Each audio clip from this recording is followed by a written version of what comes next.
Alright, so if you didn't already know, either from the Community Crunch or the video title, we have our Valguero Creature Vote winner in the Megaraptor. And so for today's video, I'm going to be going over the results, see how it all played out, any conclusions we can draw from this, and then have a look at the submission in a bit more detail for anyone who hasn't been paying attention so far. Which I imagine is quite a lot of you, as I think this had the lowest voter participation I've seen since I started covering these, at least 32,000 votes, as opposed to I think the peak of 48,000 back with Ragnarok. Now, aside from any potential conclusions we can try and draw there, as to maybe people couldn't decide, maybe people didn't know there was a vote going on, as it has been 18 months since the last one. But aside from those conclusions, honestly, it's a pretty straightforward vote here. Very little shifting. The order that things were in the first round, didn't really change much throughout. A couple of little movements, but nothing very substantial. Now, for anyone who hasn't voted in one of these, you're not just simply picking your favourite creature. You are putting them in an order. If the one you have at the top gets knocked out, your vote passes to the next in line, and so on and so on. The idea being to try and get something that has a broader appeal to the community as a whole, rather than just, as would have been in this case, only 5,000 people who wanted the cheetah as their top. You can see Megaraptor there in second, only very slightly behind, only 46 votes behind the first places. Clearly not much love for herbivores this time, with those being the bottom three. So second round, the Desmata goes out, and you can see where all of its votes get passed to. So in this case, 291 people put the cheetah as their second place, 247 put the Megaraptor as their second place, and so on and so on. Next, we lose the Xenoceratops. The majority of its votes going to the Penta there. No real surprise, two ceratopsians, two herbivores. I think people who were a fan of one are likely to want the other as well, so no surprises at all. Megaraptor picking up the second highest votes, though, again. Next, we lose the Aerotitan. Again, no great surprise, most of its votes going to the Cryodraken, another large Azdarchid. Next, we lose the Pentaceratops, followed by the Tanystropheus, which gives most of its votes to the giant stickbug. Again, maybe not too surprising there. I feel they were both kind of the meme or the fun vote in this one. Neither of them were going to be, a new boss fighter or shake up to the PvP meta. Just something, a little bit of a giggle. Coelophysis goes next, our smallest creature here, with a pretty even split for its votes. And the Cryodraken, and just, every time the Megaraptor gaining more votes than the cheetah. Doesn't mean it was everyone's most popular choice, but it just means it was consistently above the cheetah. And there we go. Megaraptor wins. So basically, I've seen a lot of people saying, this must be rigged. Like, nobody I know voted for the Megaraptor. How could it have won? And even looking back at previous votes, the same happened with the Aberration one. Everyone sort of went, oh my god, it's rigged. How could this be? It doesn't mean the Megaraptor was people's favourite. It just means more people put the Megaraptor above the cheetah in the list. Now, it could be that people simply like the design more. It could be that people prefer dinosaurs over mammals, especially with the cheetah obviously being something that is still around in modern day.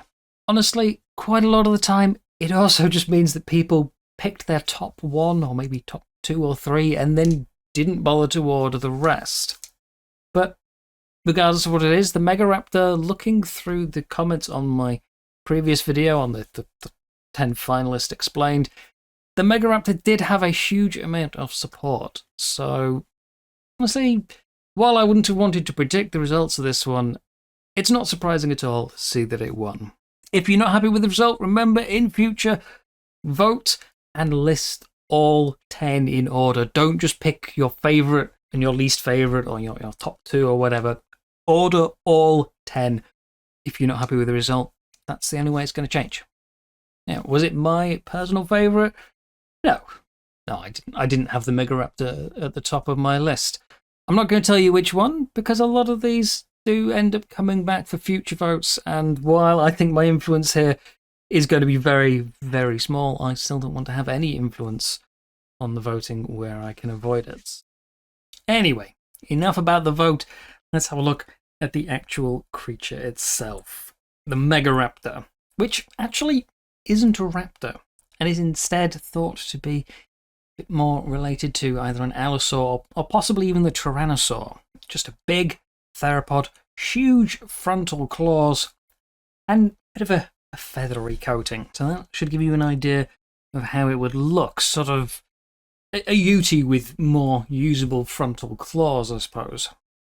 In terms of abilities, it had, well, quite a few going for it. Not really that surprising. Most of the winners do tend to be a bit overstacked and lose a few of those when they get implemented. Not always. The Rhino was pretty close to 100% when that came in. But this is its full list of abilities that were proposed. Very much intended to be stealthy ambush predator with a lot of damage output.